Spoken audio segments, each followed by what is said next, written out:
Hello बच्चों, यह video class 10 के लिए है और हम इसमें जो अलंकार के बचे भेद हैं उसके बारे में पढ़ेंगे।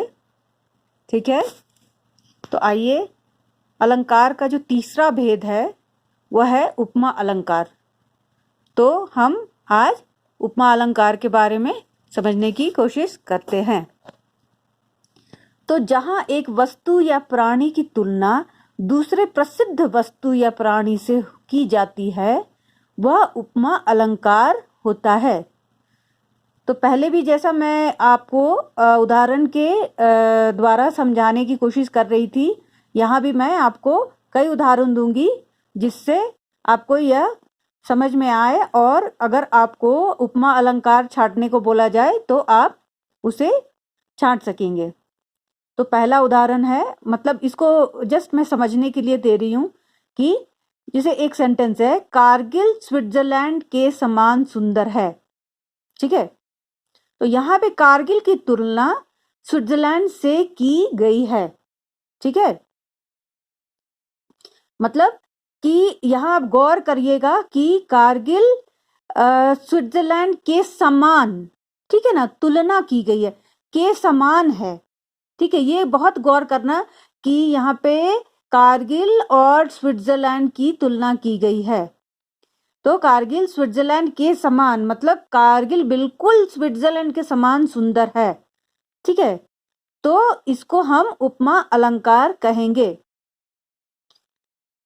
अब अगर मैं बोलूंगी कारगिल स्विट्जरलैंड से भी सुंदर है, नहीं, इसमें ये मैं नहीं बोल रही हूं, मैं बोल रही हूँ कारगिल स्विट्जरलैंड के समान सुंदर है। ठीक है ना, तो ये स्विट्जरलैंड तो काफी अपनी सुंदरताओं के लिए प्रसिद्ध है। ठीक है, तो इसीलिए इसको हम उपमा अलंकार कहेंगे, क्योंकि यहाँ पे हम कारगिल को एक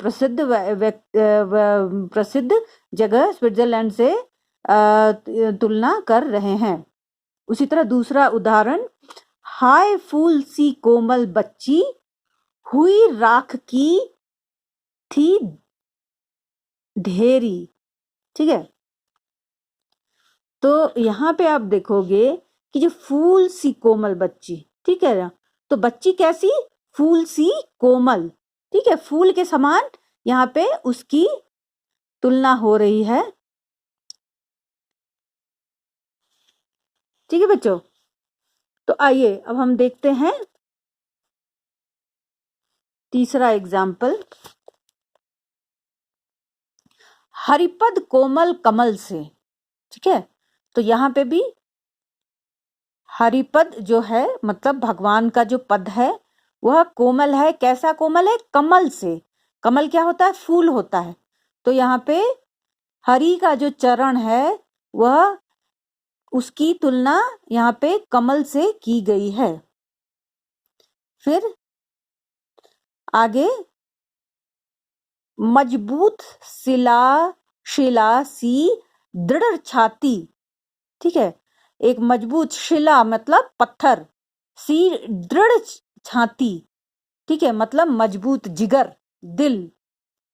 ठीक है, तो यहाँ पे एक मजबूत पत्थर के से छाती की तुलना की गई है।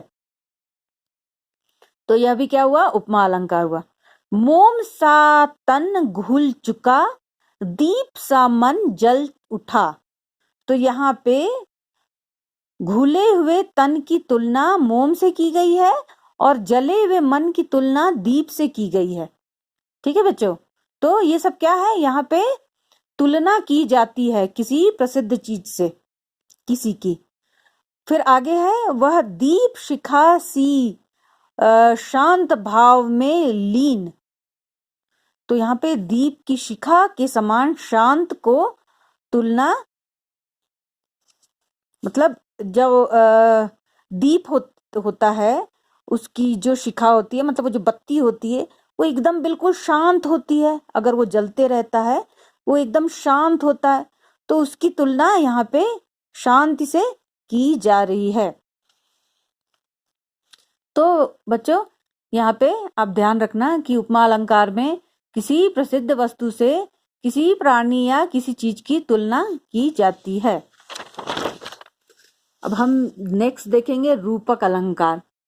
तो रूपक अलंकार में भी दो वस्तुएं अथवा व्यक्ति की अभेदता प्रकट की जाती है, किया जाता है। ठीक है, तो उदाहरण में जैसे पायो जी मैंने राम रतन धन पायो। ठीक है, अब यहाँ आप देखना, जरा ध्यान से गौर करना कि वहां पे किसी चीज की तुलना की जा रही थी, मतलब समान बताया जा रहा था, जैसे कारगिल को स्विट्जरलैंड के समान बताया जा रहा था। ठीक है ना, और यहाँ पे पायो जी मैंने राम रतन धन पायो। ठीक है, तो यहाँ पे राम के समान ही, बिल्कुल उनके समान बोला जा रहा है, उनके जैसा, जैसे वहां पे था कि उपमा अलंकार में कि कोमल सी बच्ची, ठीक है ना, फूल के समान कोमल सी बच्ची, लेकिन यहाँ पे एकदम जैसे मैया मैं तो चंद्र खिलौने लोहे, मतलब यहाँ पे एकदम चांद को ही वो खिलौना में बच्चे को चाहिए। ठीक है, तो यहाँ पे थोड़ा थोड़ा सा फर्क है, थोड़ा आपको कंफ्यूजिंग लगेगा, लेकिन और भी एग्जाम्पल हम करेंगे तो आपको समझ में आ जाएगा रूपक अलंकार और उपमा अलंकार में। फिर राम नाम मणि दीप धरु जीह देहरी द्वार, शशि मुख पर घूंघट डाले आंचल में दीप छिपाए। ठीक है, यहाँ कुछ और एग्जाम्पल मैं ढूंढने की कोशिश करती हूँ। ठीक है, अब आगे देखते हैं कि अतिशयोक्ति। ठीक है, अतिशयोक्ति ये लास्ट भेद है अलंकार के। तो इसमें क्या है कि अतिशय का अर्थ है अत्यधिक और उक्ति का अर्थ है कथन। ठीक है, मतलब बोली। इस प्रकार अतिशयोक्ति का अर्थ हुआ बढ़ा चढ़ाकर कहना। ठीक है, तो अगर हम यहाँ पे एक एग्जाम्पल लें, ठीक है, कि हम कारगिल को जन्नत बोले, कुछ उस तरह का। ठीक है, मतलब कारगिल स्विट्जरलैंड जैसा है वो तो समझ में आ गया, जैसे पिछले उपमा अलंकार में हमने देखा। ठीक है, बट यहाँ पे अगर हम कारगिल को जन्नत बोल दें तो ये तो कुछ ज्यादा ही हो गया। ठीक है, तो यहाँ पे और भी उदाहरण से हम समझते हैं कि आगे नदियां पड़ी अपार, घोड़े कैसे उतरे पार, राणा ने सोचा इस पार, तब तक चेतक था उस पार। ठीक है, तो ये एग्जाम्पल का पहले मतलब समझा देती हूँ कि राणा सांगा जो थे वो एक बहुत बड़े ही योद्धा थे, वीर राजा थे, और उन्होंने कई लड़ाइयां लड़ी। तो उनका एक जो घोड़ा था वो बहुत ही प्रसिद्ध घोड़ा था जिसका नाम था चेतक। ठीक है, तो वह यहाँ पे हमने बोला ना आपको कि कुछ अति हो जाए, एकदम कुछ ज्यादा ही बोल दे तो उसको अतिशयोक्ति अलंकार बोलते हैं। तो यहाँ पे कह रहा है कि आगे नदियां पड़ी अपार, मतलब बड़ी नदी थी, घोड़े कैसे उतरे पार, मतलब उसको उस नदी को क्रॉस कैसे करे, घोड़ा उस नदी को क्रॉस कैसे करे। अब राणा सांगा यह बात सोच ही रहे थे, तब तक चेतक जो उनका घोड़ा था वो उस पार चला गया। ठीक है, तो ये तो कुछ ज्यादा हो गया। ठीक है, तो यहाँ पे वही वो अतिशयोक्ति हो गया। ठीक है, उसी तरह हनुमान की पूंछ में लगन न पाई आग, लंका नगरी जल गई, गए निशाचर भाग। तो यहाँ पे भी कुछ अति ही हो गया कि जैसे जब रावण की नगरी लंका में हनुमान जी गए और उन्होंने पूंछ में आग लगाकर उनके पूंछ में लोगों ने आग लगा दी और उन्होंने उस पूंछ से सारे लंका को जला दिया था। किंतु यहाँ पे तो कुछ ज्यादा ही बोल रहा है, सेंटेंस में क्या बोल रहा है कि हनुमान की पूंछ में लगन न पाई आग, मतलब आग अभी लगा ही नहीं था और सारी लंका नगरी और वो निशाचर मतलब भूत पिशाच जो थे वहां के, वो राक्षस थे, वो सब भाग गए। ठीक है, तो बिना ऐसा कुछ देखे ही राक्षस भाग गए, तो ये तो कुछ ज्यादा हो गया। तो ये क्या हो गया, अतिशयोक्ति अलंकार। और जैसे तीसरा एग्जाम्पल, इतना रोया था मैं उस दिन ताल तलैया सब भर डाले। तो यहाँ पे क्या है कि मतलब किसी आदमी के बारे में बोल रहा है कि वो इतना रोया कि पूरे तालाब वगैरह लेक वगैरह नदियां सारी भर गई। तो ये भी कुछ अति हो गया। तो यह भी हो गया क्या है, अतिशयोक्ति अलंकार। तो बच्चों इस तरह हम सारे अलंकार के भेद जान गए हैं।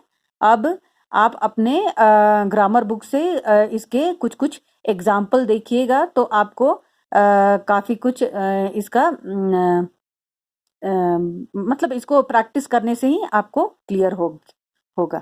Thank you.